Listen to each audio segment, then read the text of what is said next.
बिस्मिल्लाहिर्रहमानिर्रहीम अस्सलातु वस्सलामु अलैका या सय्यदी या रसूलल्लाह व अला आलिका व अस्हाबिका या सय्यदी या हबीबल्लाह रब्बि इश्रह ली सदरी व यस्सिर ली अमरी वहलुल उक़दतम मिन लिसानी यफ़क़हू क़ौली। अज़ीज़ तलबा इकराम, जामिया निज़ाम मुस्तफ़ा सल्लल्लाहु अलैहि वसल्लम की ऑनलाइन क्लासेस से एक बार फिर हाज़िर हैं। हम नाहमीर पढ़े थे और नाहमीर के अंदर हमने मोरब और मबनी की बास को पढ़ा था।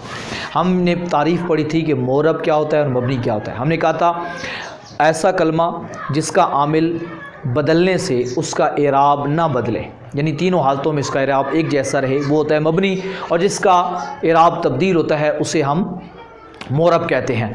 अब हम इनकी तफसील में जाते हैं कि कौन से कलिमात मोरब होते हैं और कौन से मबनी होते हैं। ये तो थी तारीफ़ जो हमने पीछे पढ़ी। अब हम उनको खोल के पढ़ते हैं कि मोरब और मबनी हमें पहचान के, ये तो हो गई तारीफ़, यानी हमें जब पता चल जाएगा कि ये कलमा मोरब है तो उसका एराब बदलना है। हमें जब पता चल गया कि ये मबनी है तो उसका एराब नहीं बदलना, तीनों हालतों में एराब एक ही रखना है। अब हमने समझना है कि कौन मबनी होते हैं और कौन से कलिमात मोरब होते हैं। आपने पढ़ा था, मैंने आपको बताया था कि मोरब भी कलमा होता है और मबनी भी कलमा होता है, यानी कलमा ही सब कुछ है। यानी कलमा आमिल भी कलमा बनता है, मामूल भी कलमा बनता है। यानी एक कलमा आमिल होगा, एक कलमा मामूल होगा। तो जो आमिल पहले होगा, मामूल उसके बाद होगा। यानी जो जिसकी वजह से, जिस कलमे की वजह से एराब बदलेगा वो होगा आमिल, और जिसका बदलेगा वो होगा मामूल। यानी बस यही डिफरेंस है। अब यहाँ पे हमने देखना है कि मोरब भी कलमा है, मबनी भी कलमा होता है, यानी सारी बात तो कलमे पे ही है। तो अब हम देखते हैं कि कौन सा कलिमात, कलमे की जमा हो गई, मबनी होते हैं। पहले हम इसको देख लेते हैं। मबनी जब समझ लेंगे तो मोरब समझना आसान हो जाएगा। आपको पता है कलमा कुल 3 तरह का होता है, इसम, फेल और हर्फ। यानी हमने पीछे पढ़ा था कि कलमा या इसम होगा या फेल होगा या हर्फ होगा। अब हम देखते हैं कि कलमे की, क्योंकि ये 3 ही किस्में हैं, तो इनमें हम अब तफसील देखते हैं कि मबनी कौन से हैं। याद रखना, हर्फ की जमा है हुरूफ। हुरूफ, हरूफ से मुराद कौन से हरूफ? हरूफ मबानी, हरूफ मानी, यानी हरूफ मानी, यानी जिन हरूफ का कोई मतलब होता है। जिस तरह कि हमने सर्फ में पढ़ा था, मैंने तफसील बताई थी। यानी एक तो होते हैं ना हरूफ ताजी, जिनसे कलमा बनता है, यानी अलिफ बे तेस, अलिफ बा ता सा जीम हा खा दाल। एक है हरूफ मानी, यानी जिन हरूफ का कोई मतलब होता है, जिस तरह मिन, फी, अला, इला, हमने इनका बारे में पढ़ा था। मजीद डिटेल इनकी आगे तफसील आने वाली भी है, काफ़ी सारी तफसील से भी आएंगे इंशाल्लाह। अब जो अभी ज़हन में बात रखनी है, ये हरूफ जितने भी हैं ये सारे के सारे मबनी होते हैं। बहुत आसान बात हो गई, हरूफ सारे मबनी होते हैं। यानी जो भी कलमे की किस्म आपको पता चल गया कि ये हर्फ है, तो आपने अपने जहन के अंदर ये क्लियर कर लेना है कि ये मबनी है। मसलन आपको पता है कि मिन हर्फ है, मिन हर्फ है। अब आपको कैसे पता चलेगा कि हर्फ है? एक तो हम तारीफ पढ़ चुके हैं कि वो अपना माना खुद नहीं देता दूसरे कलमे के साथ मिले बगैर, और ज़माना भी उसमें नहीं होता, और जिसमें इसम और फेल की कोई इलामत नहीं होती तो वो हर्फ होता है। इलामतें भी हमने पढ़ी और हमने उसकी तारीफ भी पढ़ी। अब हम आगे जाके उसकी हम किस्म पढ़ने जा रहे हैं कि मिन, फिर है अला, फिर है इला। अब यहाँ पे गौर करें, देखें, ये मिन है, अला, इला, यानी मैं आपको चंद मिसालें दे रहा हूँ। ये हमारे पास हर्फ हैं, तो मिन के देखें आखिर में नून पे क्या है? जज़म है। अला के आखिर में क्या है? अलिफ है। अलिफ आपको पता होता है साकिन होता है, इसको लिखते इसी तरह है अला, यानी ये लिखने का अरबी में स्टाइल यूँ ही है हर्फ को। वैसे एक यूँ भी होता है अला, यूँ भी लिखते हैं, तो वो फेल होता है, यानी ऐन लाम अलिफ, वो फेल होता है। इस अला हर्फ जो होता है इसको इस तरह से लिखते हैं, तो यानी असल में ये अलिफ है, लिखने का स्टाइल यही है। तो अब यहाँ देखिए इसके आखिर में अलिफ है, साकिन है। इस तरह इला के आखिर में भी अलिफ है। इस तरह देखें फ़ी है, तो फ़ी के आखिर में या है और या पे क्या है? जज़म है। ठीक है। इसी तरीके से एक लफ्ज़ है बाज़ेर, बी, ये भी हर्फ है। लाम ज़ेर, ली, एक हर्फ है। तो अब यहाँ ये हरूफ हैं। अब इनका इराब देखें आखिर का, तो ये हरूफ जो भी है ना सारे मबनी है। मबनी का मतलब यह है कि जो इनका ज़ाती इराब है, जहां भी आए ये इनका इराब यही रहेगा। यानी इनका इराब हालत रफ़ी, नस्बी, जरी, तीनों हालतों में एक ही रहेगा। जो एक ही क्या का मतलब है? जो इनका अपना ज़ाती इराब है यही रहेगा। यानी मिन है तो मिन कभी भी मिन के ऊपर पेश, यानी मिनू, मिना, मिनी ये नहीं बनेगा, हमेशा मिन ही रहेगा, चाहे हालत रफ़ी में आ रहा है, नस्बी में आ रहा है, जरी में आ रहा है। इसी तरह अला, इला, फी, बे, लाम, ली जितने भी हैं ये सारे के सारे हमेशा इसी तरह रहेंगे, इनमें कोई तब्दीली नहीं आएगी। तो मतलब ये निकला तमाम हरूफ मबनी होते हैं, यानी अब हमें पहचान हो गई कलिमात में से जो हरूफ हैं वो तो क्लियर हो गए, उनका कंसेप्ट हमारे जहन में जो है वो बिल्कुल क्लियर हो गया कि हरूफ सारे मबनी होते हैं, उनमें कोई मोरब नहीं होता, यानी उनका इराब बदलता नहीं है। अब उसके बाद है हमारे पास फेल। तो फेल की हमारे पास 3 किस्में आती हैं, यानी फेल 3 तरह से हमारे पास आता है। एक है माजी, एक है मुजारे और एक है अमर। यानी हमने 3 तरह के फेलों को देखना है, माजी, मुजारे और अमर। अब यानी फेल माजी, अब इसमें मालूम मजहूल दोनों आ गए। अब आपने ये नहीं सोचना कि मालूम की बात कर रहा हूं या मजहूल की। अब आप देखें फेल माजी जो होता है वो सारे का सारा वो भी क्या होता है, मबनी होता है, हरूफ सारे मबनी होते हैं। तो फेल माजी भी सारे का सारा मबनी होता है, यानी फेल माजी भी जितना होता है वो सारा। अब याद रखिएगा मैंने आपको सर्फ बाई के अंदर एक चीज समझाई थी कि फेल का जो दारो मदार होता है वो पहले सीगे पर होता है, यानी जो भी गर्दान होती है उसके अंदर आप पहला सीगा देखते हैं, यानी फेल माजी का पहला सीगा देखते हैं और उसके हिसाब से आप उसके शाश अक़साम यानी सलासी, रुबाई, खुमासी होने का फैसला करते हैं। वो आपका सबक एक मरतबा दोहरा लें तो आपको वो कंसेप्ट क्लियर हो जाएगा। तो अब यहां पर भी जो मैं बात कर रहा हूं माजी के मबनी होने की, वो पहले सीगे के एतबार से कह रहा हूं, यानी जो भी फेल माजी होगा, चाहे मुजरद हो, चाहे मजीद फी हो, चाहे रुबाई हो, चाहे रुबाई मजीद फी हो, तो जो भी फेल होगा ना माजी का जो भी सीगा होगा, चाहे मजीद फी के 12 बाबों में से कोई हो या मुजरद के 6 बाबों में से कोई, यानी दारबा हो, नासरा हो, सामिया हो, फातहा हो, कारुमा हो, हासिबा हो या अकरमा हो या इजतानाबा हो, यानी कोई भी तफ़ईल हो, तफ़ाउल हो, तफ़ाउल हो, इफ्तियाल हो, माजी हमेशा मबनी होता है। लेकिन याद रखिएगा अब जो बात अगली बताने लगा हूं, मबनी बर फतह होता है। मबनी बर का मैंने बनता है ऊपर, फतहा का मैंने मैं बता चुका हूं, फतहा का मतलब जबर, यानी माजी के आखिर में हमेशा जबर आएगी। जो भी फेल माजी है उसका इराब कभी भी तब्दील नहीं होना, यानी वो हमेशा मबनी बर फतह होगा। देखें आप तजर्बे के लिए भी कोई भी फेल उठा के देख लें, उस फेल के आखिर में आपको जबर जो है वो मिलेगी। जैसे देखें दारा बा, नासा रा, सामी आ। अब देखें बा के ऊपर जबर आई, नासरा की रा पे जबर आई, सामिया की आइन पे जबर आई। इसी तरह से अकरामा, इज, ताना बा, ठीक है, सर्रफा, तकब्बला, तकाबला, इहमर्रा, इदहामा, इजलवजा, दहराजा, तदहराजा, इहरंजमा। देखें जितने भी माजी मैंने पढ़े हैं सब माजियों के आखिर में क्या आई, जबर आई। तो माजी हमेशा मबनी बर फतह होता है, यानी माजी फेल माजी का इराब भी तब्दील नहीं होता। ये आप अपने जहन के अंदर क्लियर कर लें। अब ये बात समझ आ गई, माजी का भी हमारे पास क्लियर हो गया। अब आ गया फेले मुजारे। तो याद रखिए फेले मुजारे 2 तरह से इस्तेमाल होता है, ये आप सर्फ में पढ़ चुके हैं कि कभी कभी फेले मुजारे के आखिर में नून ताकीद, मैं थोड़ा सा इसको वाजे कर देता हूँ, मैं हरूफ को मिटा रहा हूँ ये क्योंकि क्लियर हो गया, ताकि मैं फेल को और इन चीज़ों को लिखने में मुझे ज़रा आसानी हो जाए। तो अब यहाँ पे फेल को देखें तो मैं यहाँ बड़ा करके फेल लिख रहा हूँ। अब फेल के अंदर माजी तो क्लियर हो गया, माजी को मैं नहीं लिख रहा, अब माजी के पीछे मैं बता चुका। अब बात हो रही है मुजारे की, किसकी, फेले मुजारे की। अब मुजारे जो है 2 तरह से होता है, मुजारे 2 तरह से होता है। एक होता है बानून ताकीद, ये लफ्जों पे गौर कीजिएगा, मैं अभी इनकी वजाहत करता हूं। एक होता है बेनून ताकीद। बेनून ताकीद क्या मतलब आसान है बहुत ज्यादा, यानी फेले मुजारे के आखिर में नून ताकीदें 2 आपने पढ़ी थी, सकीला खफीफा, यानी जिस तरह आपने याद होगा आपको अमर की जब मैंने गर्दान पढ़ाई थी तो आता था ना, इधरे बन्ना, इधरे बाने, इधरे बुन्ना, इधरे बिन्ना पढ़ी थी गर्दान।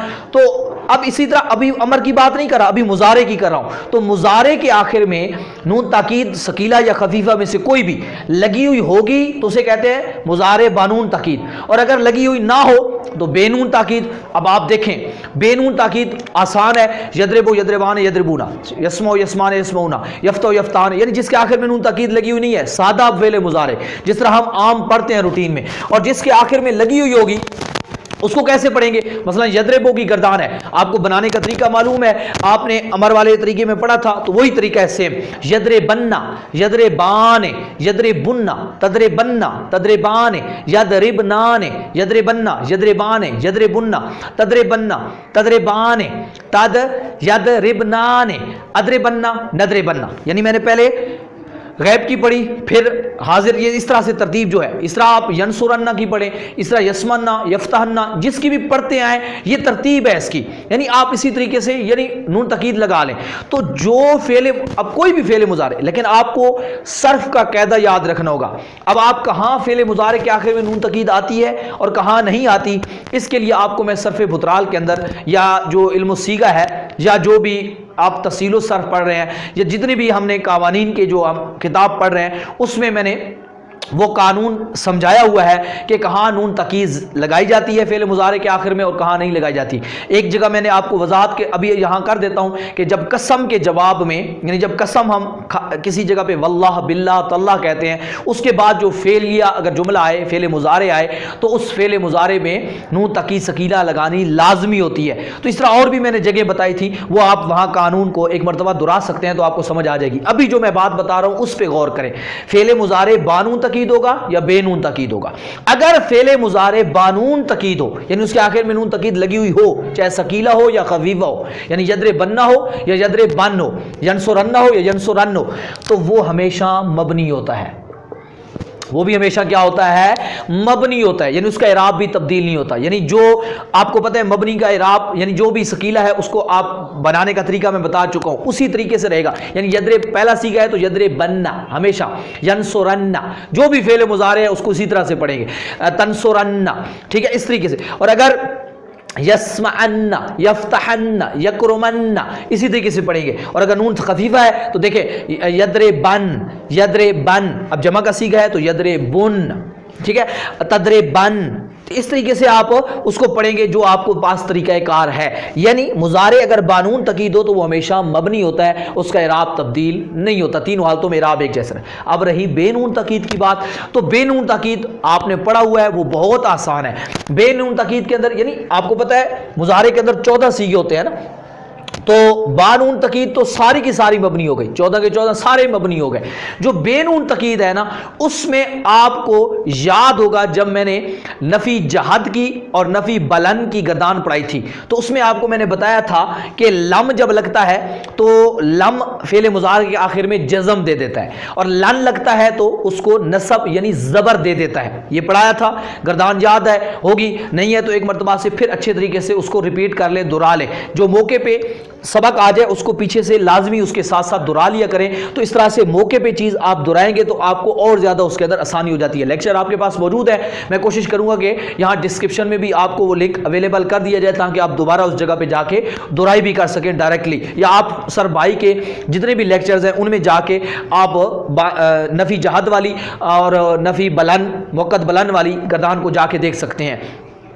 अब जो बेनून तकीद है मैं अब उसके बारे में बता रहा था, उसमें आपको मैंने एक चीज समझाई थी, आपको याद हो तो लम 2 सीगों के अंदर मैंने कहा था, लम क्या करता है, जज़म लगा देता है यानी पेश को उड़ा देता है सारी, और नूने सारी उड़ा देता है। इसी तरह लन भी, लेकिन 2 सीगों में नूने नहीं उड़ती थी, आपको याद होगी, जमा मुअन्नस गैब और जमा मुअन्नस हाजिर। कौन से, जमा मुअन्नस गैब और जमा मुअन्नस हाजिर, यानी मैंने गिनती में बताया था कि अगर सीगों को गिने तो छठे नंबर वाला सीगा और 12वें नंबर वाला सीगा, यानी जिस तरह आप पढ़ते थे ना यदरेबो यदरेबाने यदरेबूना, तदरेबो तदरेबाने यदरेबना, ये जो छठा सीगा है। इस तरह तदरेबो तदरेबाने तदरेबूना तदरेबीना तदरेबाने तदरेबना, ये जो 12वां सीगा है, यानी छठा और 12वां जमा मुन्नस हाजिर और जमा मुन्नस, यानी जिनको नूने नस्मा कहते थे, यानी औरतों वाली नूने।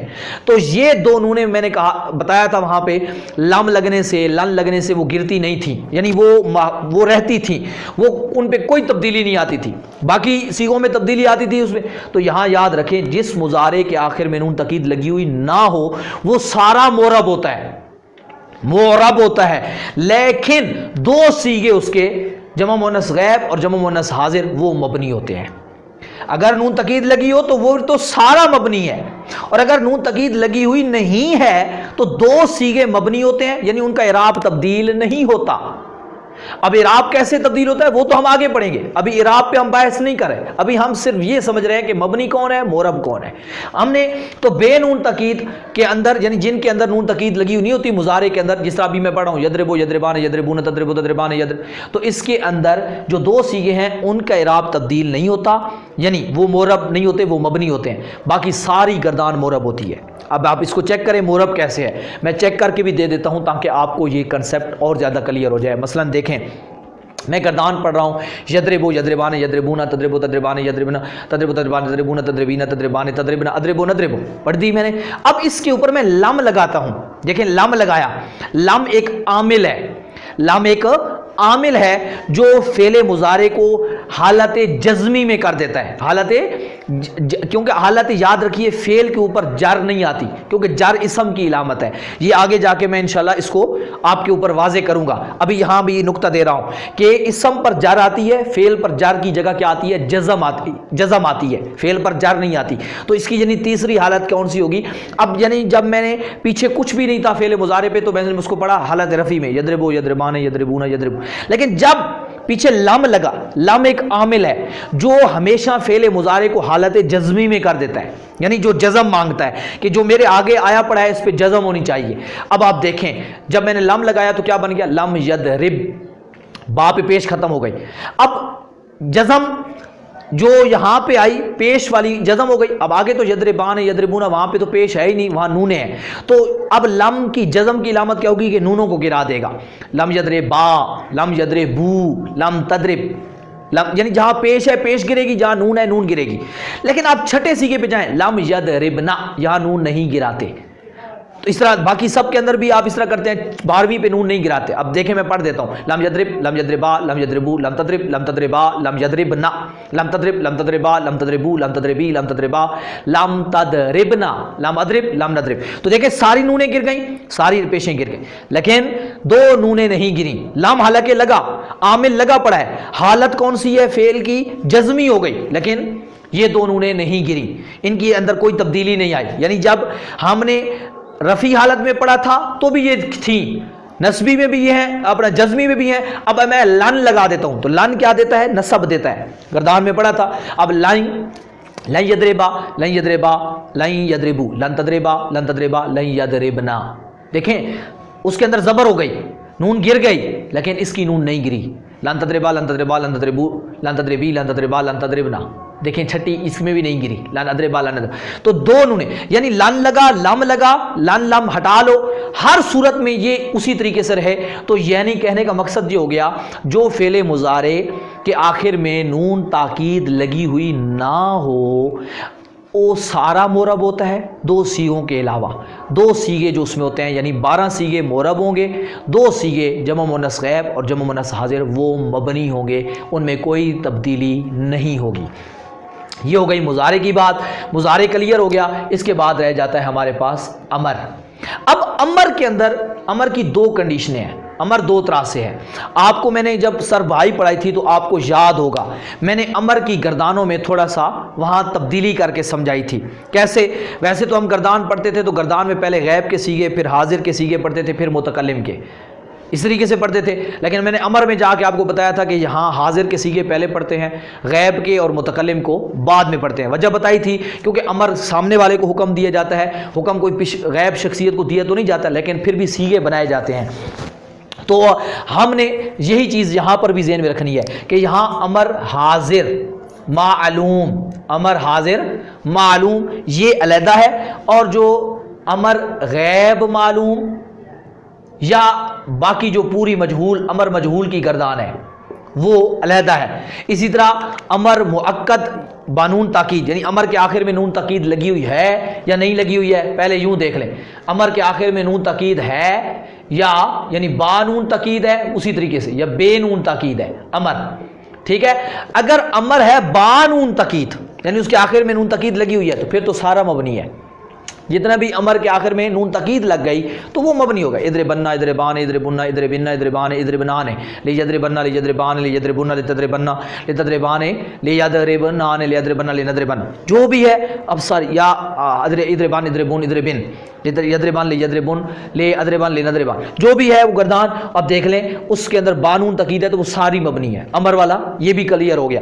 लेकिन जो बेनून तकीद है यानी इसके आखिर में नून तकीद नहीं है, जैसे सादा पढ़ते हैं इद्रिब इद्रिबा इद्रिबू इद्रिबी इद्रिबा इद्रिबना लियद्रिब लियद्रिबा लियद्रिबू, तो याद रखना उनमें से जो अमर हाजिर मालूम है ना वो मबनी होता है, यानी जो भी अमर की गर्दान होगी हाजिर की और मालूम की, यानी वो जो 6 सीगे हम पढ़ते थे हाजिर मालूम के, जिनका स्टाइल अलहदा होता था बनाने का, जिनका मैंने तरीका बताया था आपको कि सलासी मुजरद में कैसे बनते हैं, फिर हर सलासी मजीद फी में भी हमने हर एक का अलहदा पढ़ा, तो वही अमर हाजिर मालूम जो होता है जिस गर्दान का भी हो, मुजरद का हो या मजीद फी का हो, वो मबनी होता है। लेकिन मबनी कैसे होगा? मबनी बर सकून, यानी अमर हाजिर मालूम के सीगे के आखिर में हमेशा जज़म आती है। अब देखें इद रिब उन सुर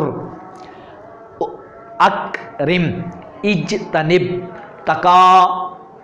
तकाबल तकब्बल, ठीक है। इस तरीके से देखें तो जितने भी अमर हैं उन हाजिर मालूम के उनके वो हमेशा क्या होता है? मबनी होता है, और मबनी बर सकून होता है, यानी उसके आखिर में हमेशा जज़म आती है।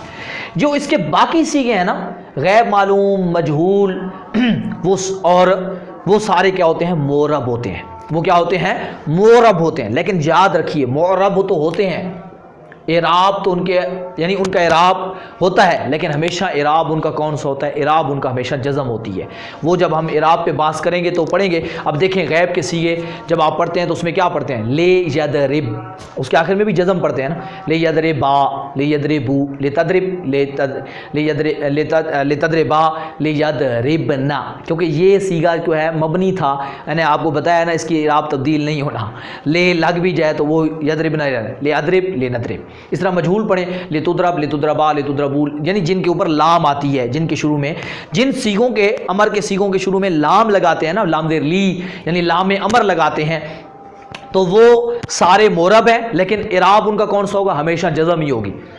लेकिन जो हाजिर मालूम है ये मबनी होते हैं, जज़म यानी जज़म दोनों पे आती है, इस पे मबनी होने की वजह से आती है, इस पे इराब की आती है। वो हम आगे जाके तफसील से पढ़ेंगे कि वो इराब के हिसाब से कैसे आ रही है। फिलहाल हमने कंसेप्ट क्लियर कर लिया। आज हमारे पास 2 चीज़ें क्लियर हो गई कलमे की किस्मों में से, अपना मोरब और मबनी में से हमने जो मबनी पढ़े कि कलमों में से हरूफ सारे मबनी हैं, और फिर हमने कहा कि जो फेल हैं माजी सारा मबनी होता है, मबनी बर फता होता है, और जो मुजारे है उसकी 2 सूरतें हैं, बानून तकीद बेनून तकीद। बानून तकीद सारे मबनी हैं, बेनून तकीद के अंदर 2 सीगे मबनी होते हैं, बाकी सारा मोरब होता है, यानी उसका इराब आमिल के हिसाब से, रफ़ी नस्बी जरी के हिसाब से, जज़मी के हिसाब से तब्दील होता है।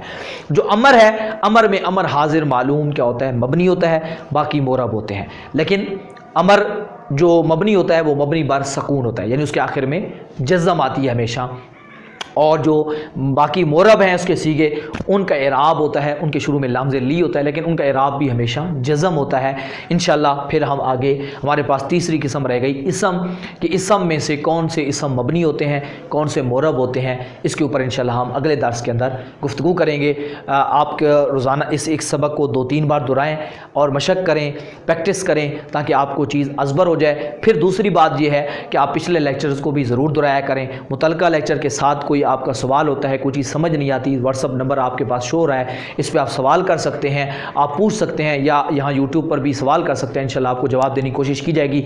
कोशिश किया करें आप अपने कमेंट्स जो है ना ज़रूर दिया करें। सबक आप सुनते तो हैं, सुनने के बाद अपनी राय ज़रूर दिया करें, ताकि हमें पता भी चले कि हम अगर इतनी मेहनत कर रहे हैं तो आपको सबक समझ भी आता है कि नहीं आता। आप थोड़ा सी आप कमेंट्स देंगे, आप अपनी राय दे देंगे, आपकी राय से हमें चीज़ आपको समझ आ जाती है कि आपको चीज़ समझ आ रही है कि नहीं आ रही है, हम उसको मज़ीद कितना बेहतर करें, हम उसके अंदर कौन सी बेहतरी लाएं।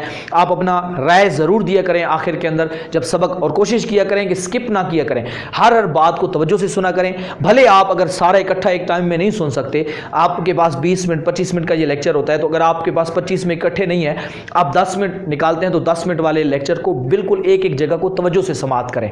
फिर अगले 10 को आप बेशक जो आपके पास अलहदा टाइम मिले तो फिर उसमें सुन लें, लेकिन स्किप ना किया करें, आप उसको तवज्जो से सुना करें। यानी हर चीज़ जो होती है वो कीमती होती है, हो सकता है कि वो आप स्किप करने की वजह से वो अगली चीज़ भी आपको समझना है, और होता भी यही है। अक्सर तलबा को मैंने देखा है कि वो सवाल कर रहे होते हैं, हालांकि वो चीज़ मैं पीछे समझा चुका होता हूँ। उसकी वजह ये होती है कि वो तवज्जो से लेक्चर नहीं सुनते, या लेक्चर सुनते हैं तो जल्दी जल्दी, क्योंकि ये रिकॉर्डेड होता है तो इसमें आप आगे निकल सकते हैं। जब क्लास में बैठे होते हैं तो वहाँ रिकॉर्डेड नहीं होता, वहाँ जो उस्ताद पढ़ा रहा है वही होता है। तो इसलिए आप यहाँ पे स्किप करने से अपने आप को बचाया करें और उसको समझा करें। अल्लाह ताला हम सबको अमल साली की तौफीक अता फरमाए। अल्हम्दुलिल्लाहि रब्बिल आलमीन अजमईन बिरहमतिका या अरहमर राहिमीन।